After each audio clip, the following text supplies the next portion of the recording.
Hello friends, today again we are here to discuss about the magnetic field due to a very interesting arrangement, that is solenoid.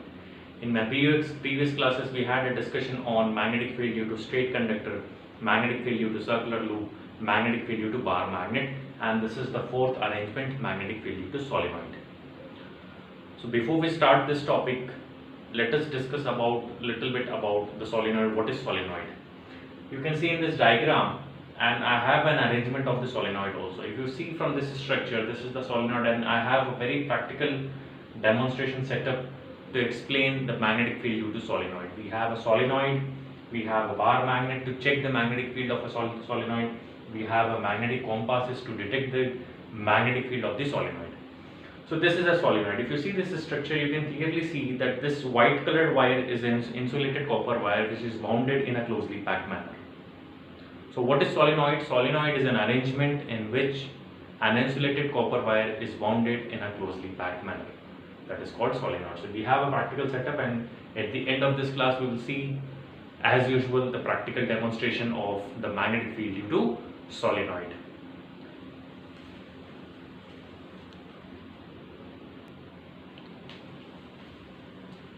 Now if we discuss about the solenoid, you can see this arrangement, these two arrangements, in which this is a cylindrical shed, or you can say any frame on which insulated copper wire is mounted in a closely packed manner, and that arrangement is called solenoid.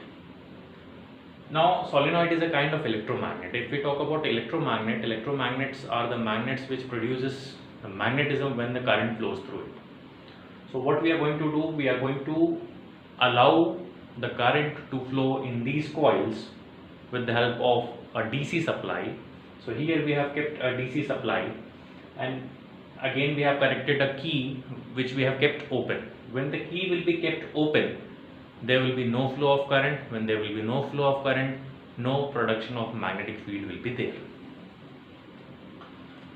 As soon as we switch on the key, in the second case, in the second diagram, as soon as we switch on the key, the current starts flowing. This is the positive terminal, the left hand side terminal we have considered as the positive terminal. So the current will start flowing like this, and this will flow through these coils.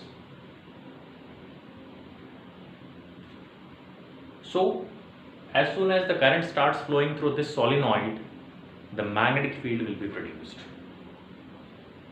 And if you see this diagram, these loops are circular loops. So first we have to find out the magnetic poles, or the poles of the solenoid. How will you determine the poles of the solenoid? Then only you will be able to find out the direction of the magnetic field due to solenoid.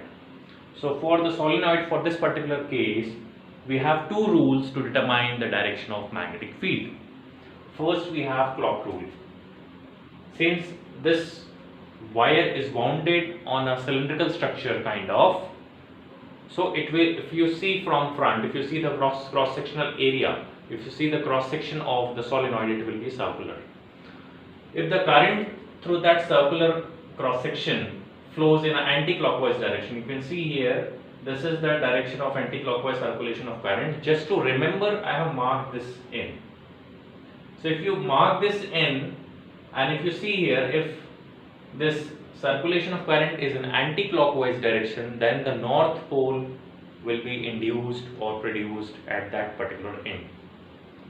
Obviously at the other end, if at the one end if we are observing the anti-clockwise direction, definitely on the other end it will be a clockwise flow of current. So if the direction of flow of current is clockwise in the coil, then the pole induced will be the south pole.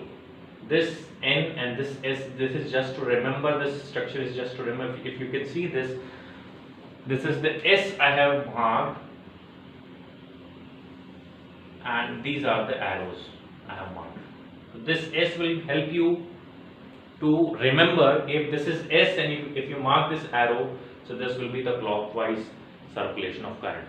So this is what we call clock rule. The clock rule states that if the circulation of current in the coil is anti-clockwise, the north pole will be induced. If the circulation of current in the coil is clockwise, then south pole will be induced at that particular end. So if you see here we have taken as a north pole because here the circulation of current, if you see from this coil, is the anti-clockwise. We have one more rule to determine the direction of magnetic field, and this is Ampere's right hand rule. This is also very easy to apply. Ampere's right hand rule states that if you keep the solenoid in your right hand, if you see this diagram, the current is flowing like this. This is the positive terminal. If you see this part, the inside part, the current is coming downward, and from the outer part it is going upward. So if I hold this solenoid in my right hand, and from that side at the inner part, if the current is coming downward like this, and then it will go up. So from that side if it is coming downward, and from outer side it is going upward, so it is like this. At the inner side it is going downward and it is coming upward like this. So thumb is indicating in this direction. If I hold this solenoid in my right hand, the circulation of current is at the inner end it is like this, and outer end it is coming upward. So the thumb of the right hand indicates the north pole of the solenoid. So Ampere's right hand rule states that if you keep the solenoid in your right hand, and if the curls of fingers indicate the circulation of current, as per my diagram I am getting the north pole at the left hand side. Maybe if you draw the diagram like this, you may get the north pole at the right hand side, it depends. But if the curls of finger indicates the circulation of current, then the thumb indicates the north polarity of the solenoid.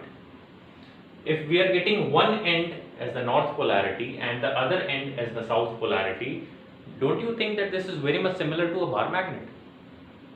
Yes, this is equivalent to a bar magnet. The solenoid is equivalent to a bar magnet because it has two polarities, north and south, and if you see the pattern of the magnetic field, it is very much similar to the bar magnet. North to south outside the magnet and south to north inside the magnet. That means we can see this is equivalent to a bar magnet, not same as a bar magnet, because bar magnet is a permanent magnet and solenoid is a temporary magnet. It is an electromagnet. Electromagnet means when the current flows through the coil, then only the magnetism will be there. So we have discussed about the magnetic field due to solenoid. The pattern of the magnetic field is very much equivalent to the bar magnet. We have discussed about the clock rule to determine the polarity of the ends of the sides, and we have discussed about Ampere's right hand rule also. I'll be back.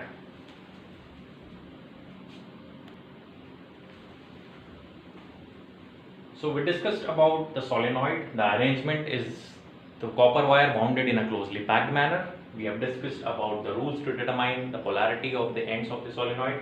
We have a clock rule. We have Ampere's right hand rule. Clock rule states that the circulation of current is anti-clock, then north pole will be induced. If the circulation of current will be clockwise, then south pole will be induced. Ampere's right hand rule states that if you hold the solenoid in your right hand, if curls of finger indicates the circulation of current, then thumb will indicate the north polarity of the solenoid. Obviously the other end will be the south polarity of the solenoid. We have the formula for magnetic field due to solenoid. This is B, which indicates magnetic field, is equals to mu naught Ni, where mu naught is again absolute permeability. We discussed in the straight conductor case also. Mu naught is the absolute permeability. N is the number of turns per unit length of the solenoid. If we take the number of turns N, then N can be written as capital N divided by L. That is number of turns per unit length, and I stands for the current flowing through the solenoid. If you insert an iron bar or an iron core inside the solenoid, then this entire term will be multiplied by mu r, where mu r stands for relative permeability of any particular material. If you are taking soft iron, so it will be a relative permeability of the soft iron. If we are not writing mu r, that means air space will be there in this solenoid, and we have to write only mu naught. mu naught is the absolute permeability of air or vacuum. We have taken this value as we discussed in the last class. That mu naught will be equals to 4 pi into 10 to the power minus 7 Tesla meter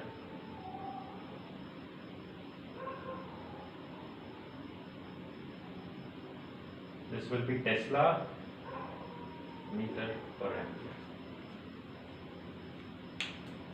Okay, so this is the absolute permeability, 4.10 raised power minus 7. This is all about the magnetic field due to solenoid. It is equivalent to a bar magnet, but not same as bar magnet, because bar magnet is a permanent magnet and this is a temporary electromagnet. As soon as you switch off the current, there will be no production of the magnetic field. Now let us see the practical demonstration of the solenoid, whether actually the solenoid is developing the magnetic field or not. We'll have a practical demonstration. The setup is ready for you.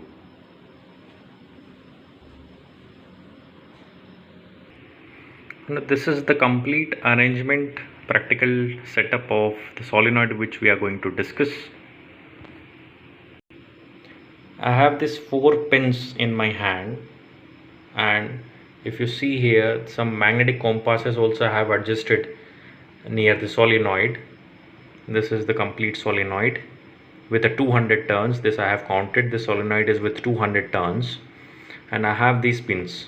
What I'm going to do, I'm going to keep these pins at one end of the solenoid. I'm going to keep these pins at this end of the solenoid. Now what I'm going to do, I'm going to switch on the supply. This is my supply, DC supply. I have kept the voltage at 12 volt. Yes, this is 12 volt, and what I'm going to do, I'm going to switch on the supply, and you just see how the position of the pin changes.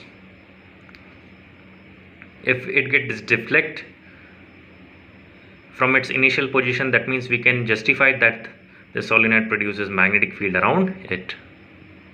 I'm going to switch on. Just carefully observe the position of the pins from its initial position. Yes. Once again, just observe the magnetic compass is also now, and the pin also, as soon as I switch on the supply.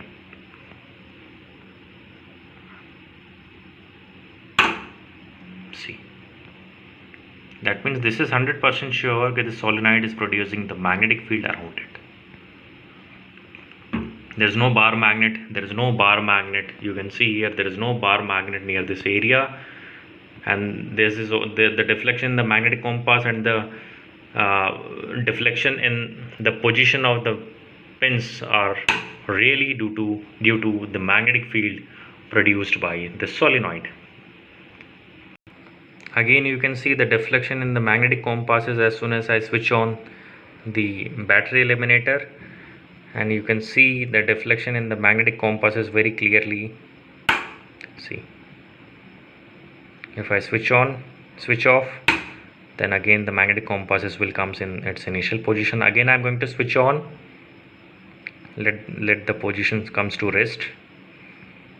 Again I am switching it on. See, so this shows that the magnetic field production is taking place near this. Now what we are going to do, we are going to determine the polarity of both the faces of the solenoid. One should come north and one should come south.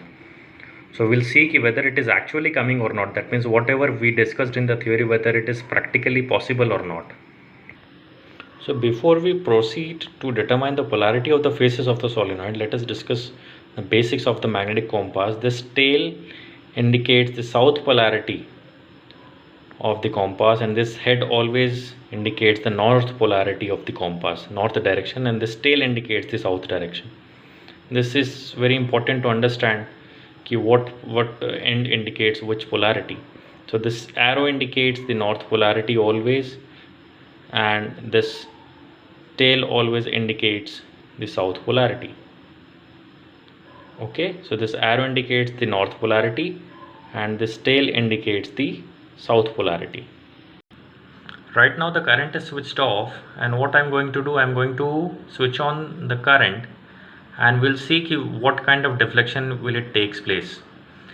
Okay, So I'm going to switch on the current. This is one end of the solenoid. I'm going to switch on the current and see, yes, the deflection took place, and this is the arrow is indicating towards this end. That means arrow is the north polarity, and if it is indicating towards this end, so it must be the south polarity. Then only this north of the compass and the south of the solenoid attracts each other. So if this is the north polarity of the compass, then it must be the south polarity of the solenoid. This is the south polarity of the solenoid. We are going to check the other polarity also. I'm going to switch off the current again, so it will be easy for you to understand. Now I have switched off the current. Now I'm going to switch on the current. This is the other end of the solenoid. Let us see what kind of deflection takes place. I'm going to switch on it. Yes. Now this is the tail towards the end of the solenoid. This is the tail towards the end of the solenoid. Tail indicates south polarity of the magnetic compass. If it is towards this end of the solenoid, so this must be the north face of the solenoid. So with this is very much clear that one end of the solenoid is having the north polarity, whereas the other end of the solenoid is having the south polarity. Again, I will show you. You see, this is arrow is indicating towards this end. Arrow means north of the compass. That means this end should be the south polarity. Tail is towards this end of the solenoid. Tail indicates the south polarity of the compass. That means it must be the north polarity of the solenoid. I am going to switch off the current, otherwise due to heating effect of current, very huge amount of heat will be produced in the solenoid. If I touch it, a very high amount of heat is produced in the solenoid. So this is all about the solenoid. We had a discussion on the magnetic field due to solenoid, which is very much important as far as class 10th and 12th both is concerned. In class 12th we have a derivation of the magnetic field also. Okay, so this is all about the magnetic field due to solenoid. We discussed about clock rule, we discussed about pattern of the magnetic field, we discussed about the mathematical expression of the magnetic field due to solenoid, and we have justified the practical demonstration of the solenoid, and that means whatever we discussed in theory, it is really practical. And my dear friends, physics always works. Thank you very much. See you in the next class.